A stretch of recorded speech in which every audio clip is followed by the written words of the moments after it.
The big mystery of the Dragon Tree has answered, but where it answered some question, it also created more in the making. Let's take a look at Vanguard's very first Grade 10 boss unit.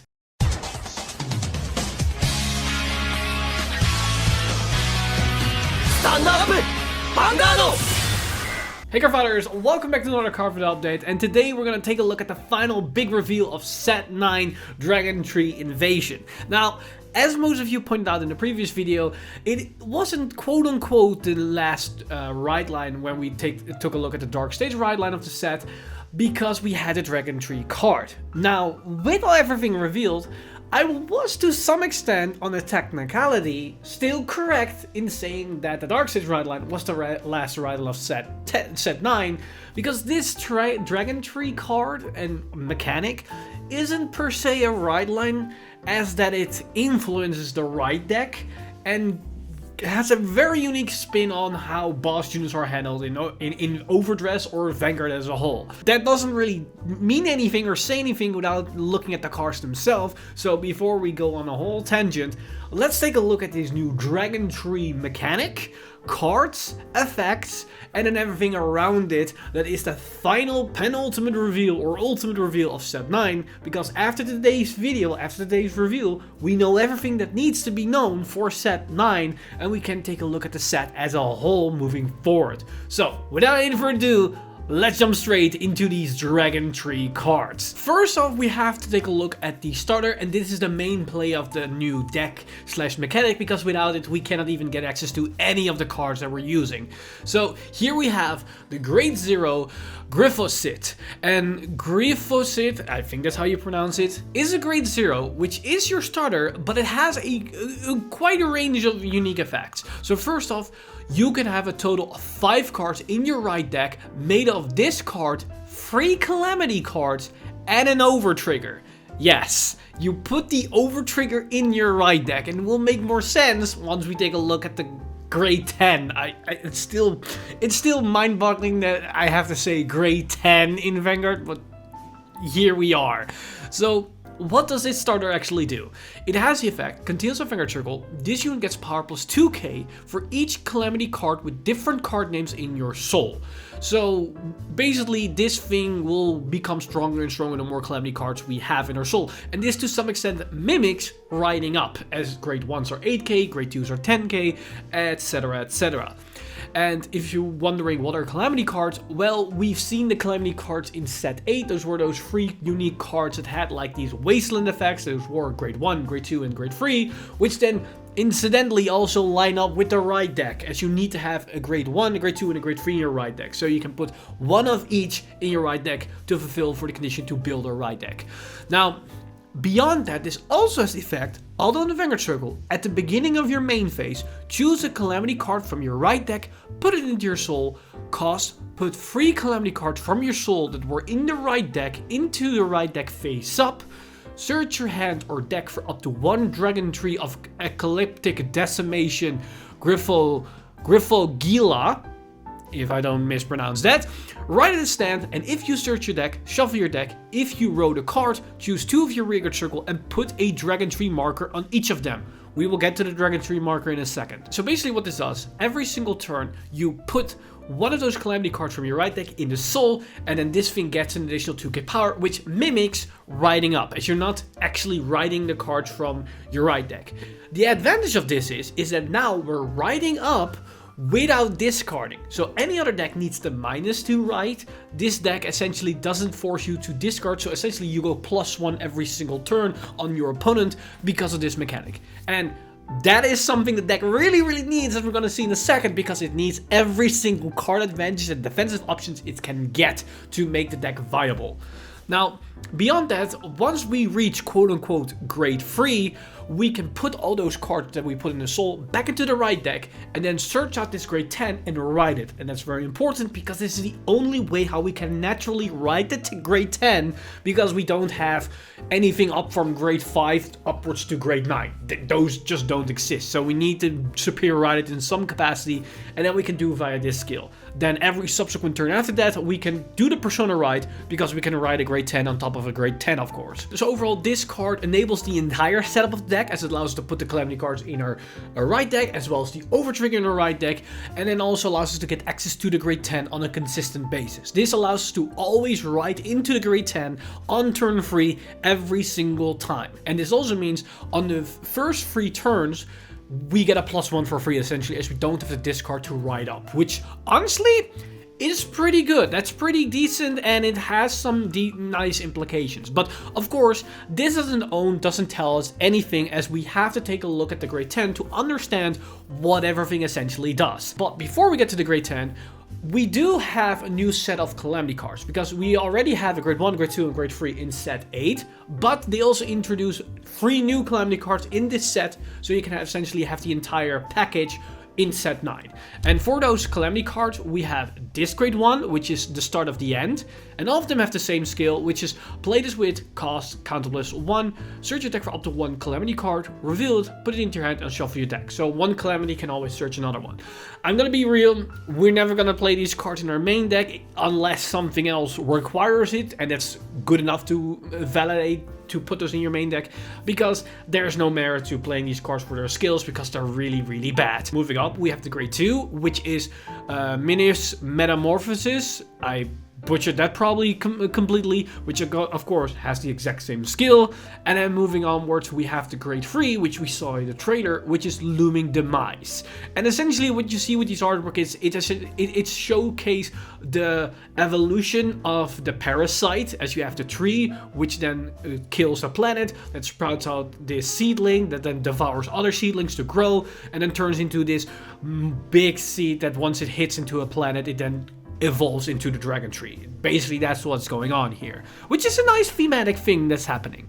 Now, of course, now that we know the Calamity cards and we know the grade 0, let's take a look at the grade 10, what it does and what type of implication that has for Vanguard.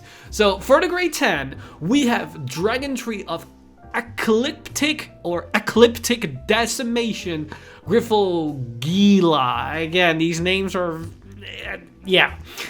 So what does this grade 10 actually does? First off, it's a 13k base, so no extra benefit on that part, but it does have the effect, continues the Vanguard Circle. During your turn, this unit gets power plus 5k for each Dragon Tree marker on your Vanguard Circle. If you have 3 or more Dragon Tree markers, this unit gets critical plus 1. So basically, this will always be plus 10k, as via the right line effect of the grade 0, the moment you go into this grade 10, you will create 2 Dragon Tree markers. So you will always have 2, which then makes this thing into a 23k beater. And then once you create more, it becomes bigger and bigger and bigger. Now, you might ask yourself, how do we create more markers? Well, it's very easy. We have the grade 1s in every single nation that allows us to create a marker for our counterblast. So we need to sink in resources to get more markers. Luckily, none of this entire thing costs any counterblast, or soul blast essentially, which is good, because you're going to need all the resource for any other game plan we're going to do. But that's not the main gimmick of this archetype. The main gimmick is the moment we can resolve its second effect, which is auto Vanguard Circle. Once a turn, when this unit attacks a Vanguard, choose a face-up Calamity card from your right deck and remove it. If you did not remove a card, choose a Overtrigger from your right deck, reveal it, activate all of its trigger effects and additional effects, remove it, and stand all of your rear guards on the rear guard circle with Dragon Tree markers. So essentially, this allows you to forcefully always activate the Overtrigger, and on top of that, you get a full re-standing board as well, so you have 5 attacks. And then with the 100 million power, with the additional effect, you go ham essentially. Which honestly sounds very devastating and very problematic if this thing was not really, really, really slow. Because what essentially is on turn 1, turn 2, and turn 3, you do your normal things and you ride up to this thing. Then those 3 markers, or those 3 Calamity cards, go from your soul back into your deck, a right deck face up. Then on turn 3, you can attack with your Vanguard, remove 1. Then on turn 4, you attack with your Vanguard, remove 2.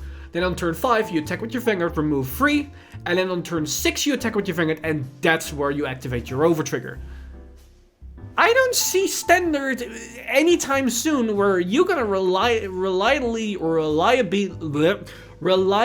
hit turn 6 without any other game plan, because the deck is relatively vanilla, as the Vanguard doesn't really do anything besides having a big beater with a crit pressure, and then whatever your rear guards are going to do. I don't know if that's good enough, unless we get good solid defensive options.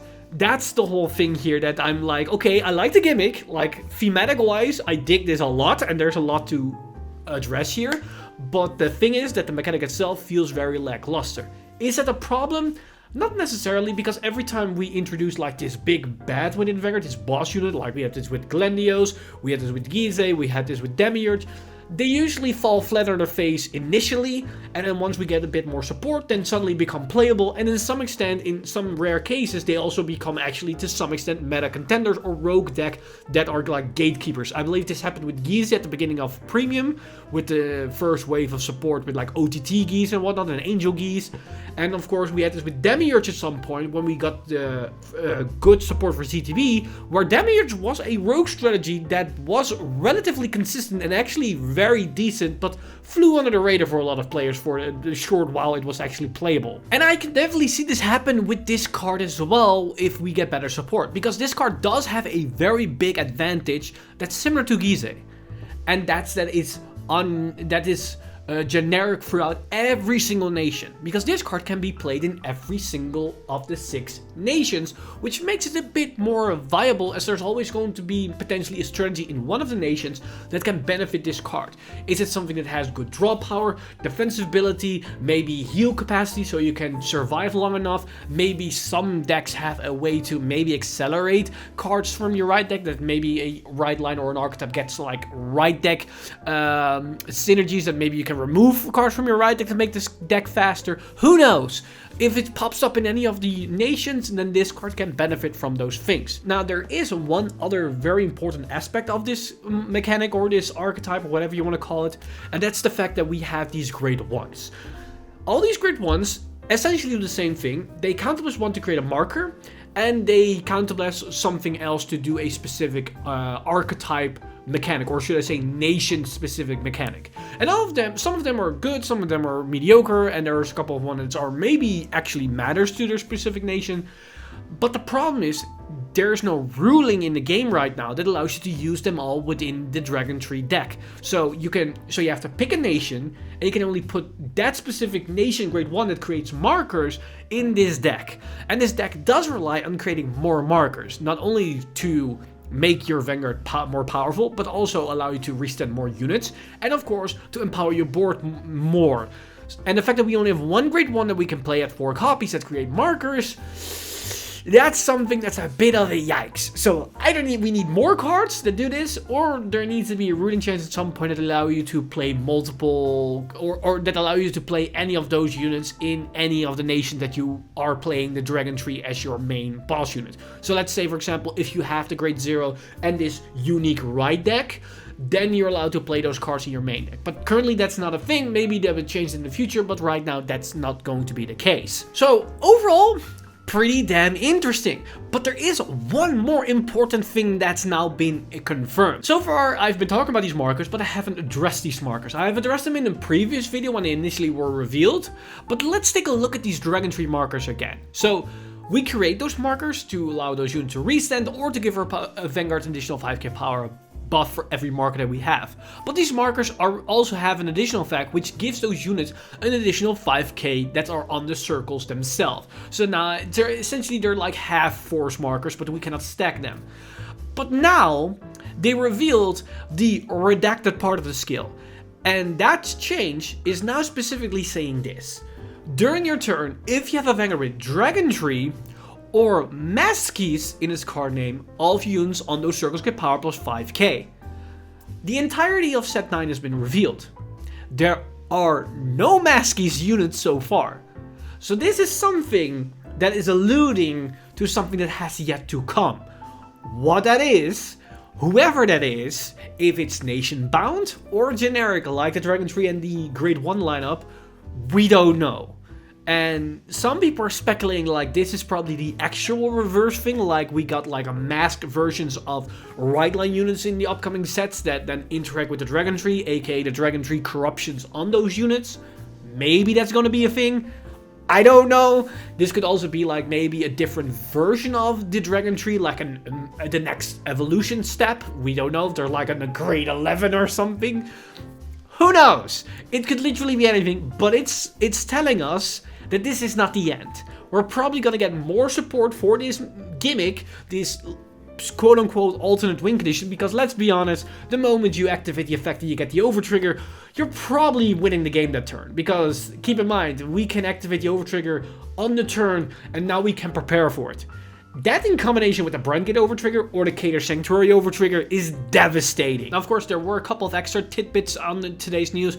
We also, one of those things being the DSR artwork for set 9, which are the new brews, as well as this Dragon Tree. Honestly, the Dragon Tree is nice and all, but this new brews, I think a lot of players are going to be very excited about this one, and it's probably going to be one of my favorites of DSR, except of course the Dragon Empire one, but that's me being biased.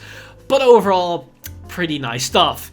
And also, the thing that was being revealed a couple of days ago, but I haven't addressed it so far, for set 9 we knew we're going to get reprints. But they also confirmed we're going to get extra reprints for the English version because we had a second sheet which shows these 5 cards being a thing. I think this is great. Personally, this doesn't affect me because I already have most of these cards at playsets, but the fact that a lot of players cannot get their hands on these cards and they're really expensive, being able to get these ones potentially easier and for a cheaper buck is always going to be great for newer players or for players that are switching nations during mid-season changes or introducing new ride lines. So overall, good stuff, very excited about these changes, and I'm not looking forward to set 9, but with this mystery reveal on the markers, I am probably even more excited for set 10. And who knows what set 10 will answer with all these questions that are now being asked. But with it said, that's basically everything that we had today. Let me know all your thoughts in the comment section down below, what you guys think of this new mechanic, this new quote-unquote ride line for the Dragon Tree. Are you excited about this mechanic? And what are your suspicions on these new questions that are being asked with the reveal of these skills? Let me know all your thoughts in the comment section down below. As always, this video has been brought to you by our lovely patrons over patreon.com/insider. You guys are amazing. If you want to support the channel or everything that's happening on the channel, you can simply go to patreon.com/insider and become a patron today. But with that said, I've been Mr. Time Leap, and I'll see you guys in the next one!